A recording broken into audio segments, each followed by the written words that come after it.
So we're very excited this year because we are venturing into the world of sponsoring incredible filmmakers such as Matt Sharman that we have here today. And it's also taking us back into the homeland of KU. We're looking back at the Himalaya, and Matt, you're doing an amazing expedition to the Himalaya, and you're doing it as a film, but it's a bit more than just a normal trip to the Himalaya, and we're going to go on to that. And so the first question really is, can you give me an overview of the expedition? Okay. I'll keep it as brief as I can. But it's a big mountain journey, Alistair. We fly into Kathmandu. A day there, short hop to a town in the east of Nepal called Badrapur. A jeep from there, 10, 12 hours maybe, depending on road conditions. And then we start to walk. And we walk then, taking about a week, maybe more, depending on acclimatization and how the team are doing on the trails, to a small village called Gunsa, which is on the south side of the Kanchenjunga Massif. From Gunsa, we cross a high pass called the Mergin La. Well, I say the Mergin La, it's called various different things depending on which map you're looking at. It can be the Salela La, could be the Mergin La, or the Chunjerma La, but it all appears to be in that pass crossing from the Gunsa Valley over onto the true south base camp side of Kanchenjunga. Having crossed that pass, we continue up to Kanch base camp, and there's a subsidiary peak which sits on the true right of that valley called Boktan Peak, and that's at about 6,200 meters. And we're going to try and make an alpine style ascent of that mountain. Back down and walk back out to the roadhead. I mean, it sounds so straightforward, doesn't it? When I describe it like that. Yeah, no worries. Easy peasy. But that's the walking side of it. However, the actual almost main bit is you're looking to take a photo, but it's not just any photo. Okay, so the purpose of the journey all began when my team and I came across a panorama image in the basement archives of the Alpine Club in London. It's an amazing place, actually. What a resource, full of fascinating stuff. But this picture was taken by an Italian photographer, a guy called Vittorio Sella, in 1899. He was part of an expedition that made a circumnavigation of Kanchenjunga with the British explorer Douglas Freshfield. Now this panorama, is thought to be the first ever photograph of the highest mountain on Earth. It shows Everest. It's a slightly blurry smudge in the distance, but that we think is the first shot ever. So what year was that? So this is 1899 that this was taken. So this is 24, 25 years before the first Everest expeditions on the south side on the north side rather of the mountain, with Mallory and Irvine and those first attempts. I mean, we're a visual species. We're drawn to the images. It's why we like watching telly. Sight's the dominant sort of sense. So this shot made Everest real, I think, to the Western world. We knew as Westerners at that time that it was there, and we knew it was the highest from the cartography expeditions that had taken place, that the height had been established, but no one had seen it. No one had seen that tallest point on the planet for real. The shape, the landscape that surrounds it, etc. So in a sense, I think it lit the touch paper for those first expeditions. It's a sort of an invitation, that photograph. It's a call to adventure, if you like. Well, yeah, I think the objective is to find the spot where the photo was taken. But from talking to you and reading about the trip, it sounds like it's not just about a photo, not just about an expedition into the Himalaya.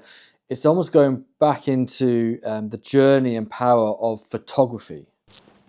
I think it's central. I mean, that panorama that Vittorio Sella took required an enormous amount of effort, skill, time, determination. You know, you're using technology that was only just established and still in development. Just as an example, the camera that Vittorio would be using, a large format plate camera using collodion plates, 30 kilos it was, just the camera itself. So you have to move that stuff into what is extremely challenging terrain. So I think it asks the question, you know, when we can fire off 20 images a second with our phones these days, and it's, you know, we sort of blanket bomb the world with photography. I mean, you look at Instagram and Facebook and all that stuff, that we're avalanched by imagery all the time. But I think there's something really valuable and important actually in slowing down that process and really connecting with what you want to say with that picture, you know, what you want to see and how you want those that see this picture to feel. And that takes some time and some care and some expertise. And I think, you know, you could argue we're losing a lot of those important qualities in, you know, in our current sort of turbocharged sort of fast and instantaneous lives. Well, I think that's the big aspect is instantaneous. I was in the Himalayas last year, and I sent back videos live from the Himalaya. I was at Everest Base Camp, and I could send a video back there and then, streaming everything. But just take me through this camera, because the camera, you said it's 25 years of the technology of this camera, but the camera is very rudimentary in today's standard. We're not just talking digital camera, we're not talking 32mm camera. So can you take me through the camera and then the process of developing that photo? Because that to me was tough. Yeah, I mean, I must admit, Alistair, I'm still learning myself how to work with that large format process. But just as an example, so I'll take you through the steps, and it's quite convoluted, but just bear with. First of all, you have to load the light sensitive paper into what are called the dark slides, which you can then mount in the camera. So loading the paper into the dark slides must be done in complete darkness. So you have one of those big black light-proof sacks you can stick your arms in, and you've got to feel around blindfold to load. And this is up. You're doing this in the Himalaya, up a mountain. We'll be doing this in potentially quite challenging environments, but that's part of the project. It's what Sella committed to, and I you know, in a way, this is a sort of an homage to his commitment to the process. You know, he really wanted to do the landscape justice with his images, and that was hard to do. So back to the load the dark slides. When you've got the dark slides loaded, they need to then be inserted in the camera. Setting the camera up takes, I mean, it might be half an hour. There are various axes, levels, sort of fine-tuning and adjustments that are necessary before it's even ready to sort of accept the slide, at which point you're ready to open the shutter for an appropriate amount of time, which you must work out based on the light conditions at the time. So we need a light meter, you know, where the shadows are falling, the distance from the subject matter. There's a series of calculations that are necessary. And getting the thing in focus as well. Actually, you look through the back plate, which is it's called a Fresno of sort of mottled glass, but you need a sort of a loop against it, so it's like a mini magnifying glass to check the focus, work out the exposure time, and then open the shutter and close it after the right amount of time.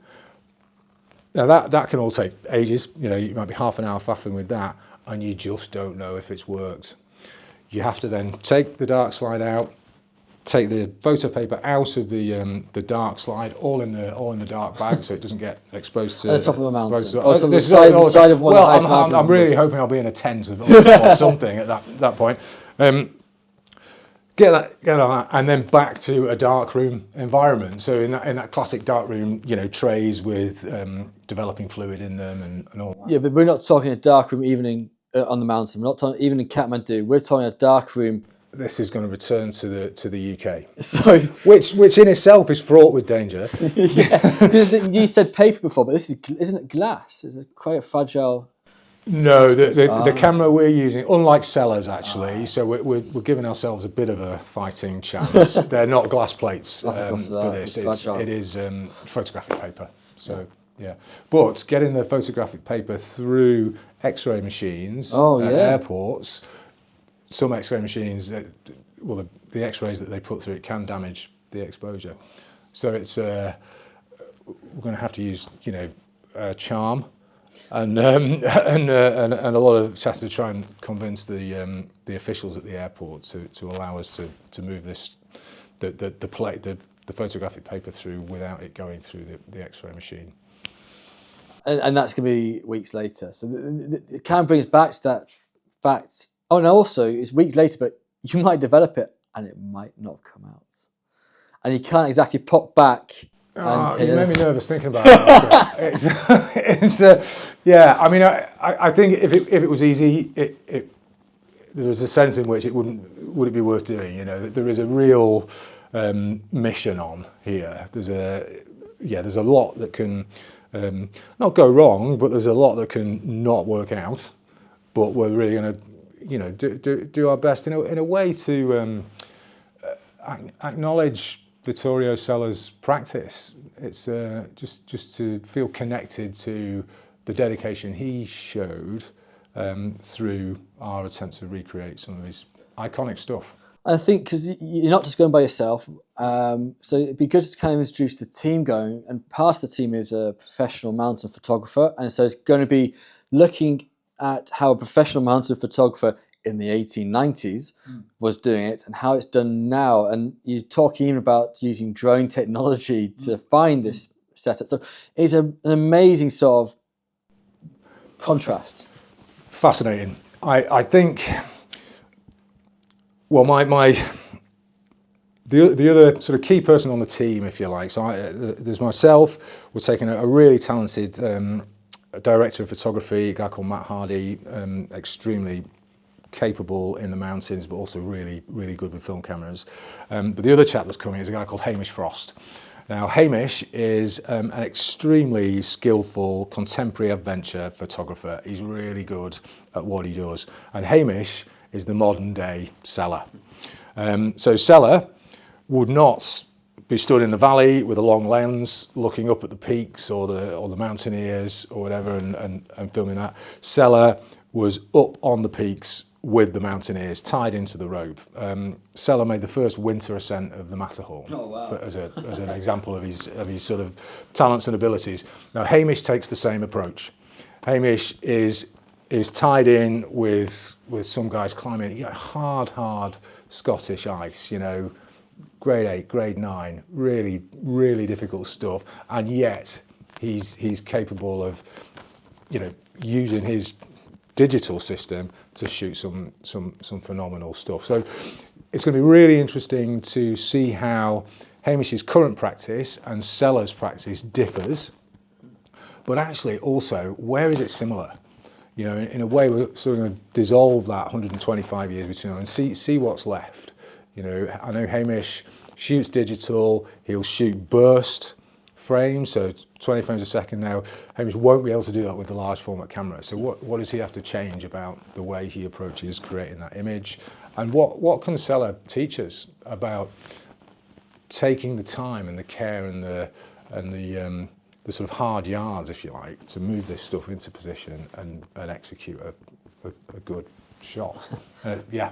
I'd be fascinated to see what it looks like now, because as I said at the start, the Himalaya is very much the heartland of KEs, where we first started up in the Karakorums and then into Nepal and Everest, and we even do Kanchenjunga trek, do trek around Kanchenjunga, and our guru Kit, who's been in the team now since the start for over 40 years, he's been helping out and been throughout Nepal, but I believe he's been helping you out, giving you some helpful tips of where it might be, and likewise about a photo one of our customers took years ago was almost there. I believe. It In that looks area. a similar place. So just for context, we a few months ago now, but where my team and I are faced with a question.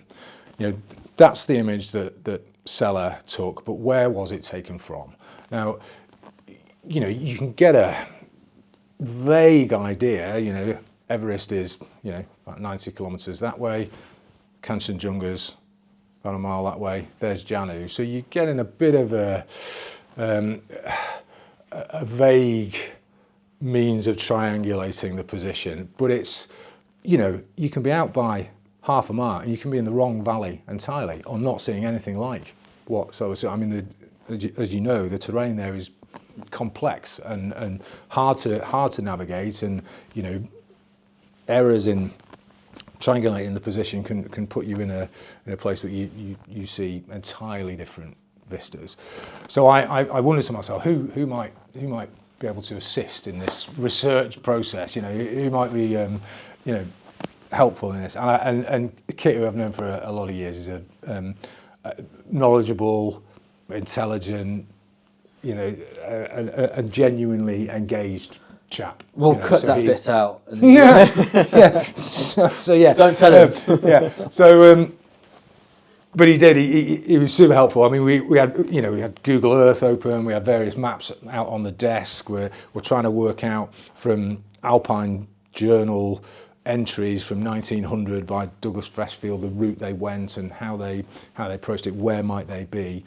And Kit also managed to unearth some more recent photographs that look like they were probably taken from a similar spot to the Vittorio Sella panorama.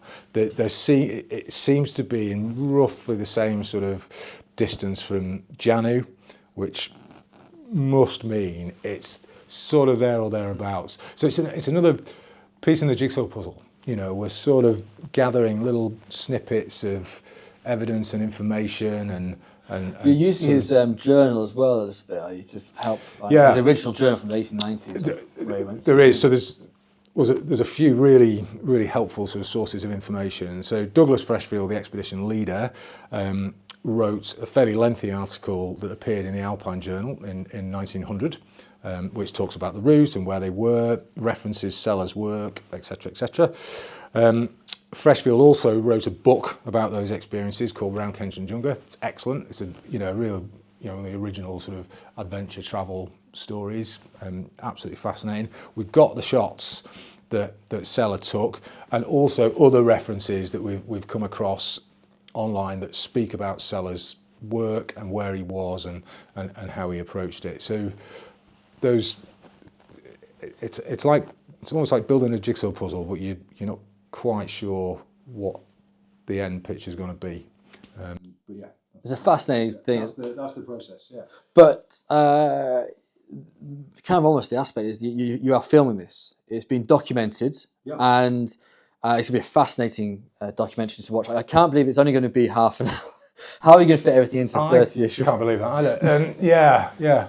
So where will we be able to see the movie, the film? Okay, so the film will premiere. So the first time it will be seen in public at the Kendall Mountain Festival this year. So November 2025. Excellent. So yeah, I mean, I've got a bit to do between now and then, but yeah, that's its premiere date. And that is just for viewers at home. Once it's come out, they'll be able to watch it online potentially through the Kendall Mountain.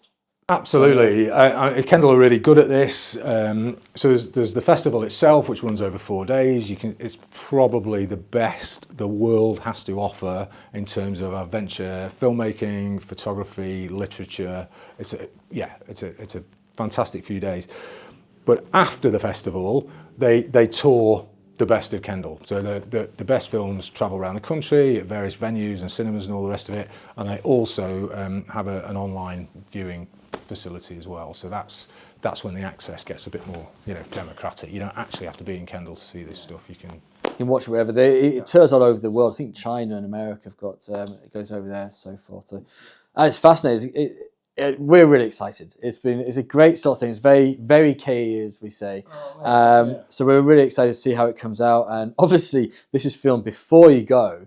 But hopefully we'll catch you when you get back, and we'll kind of see how it went without giving it away a little bit. And yeah, we look forward to watching the movie. But thanks a lot, Matt. It's been really good. No problem at all, Alistair. Pleasure. Cheers. All right.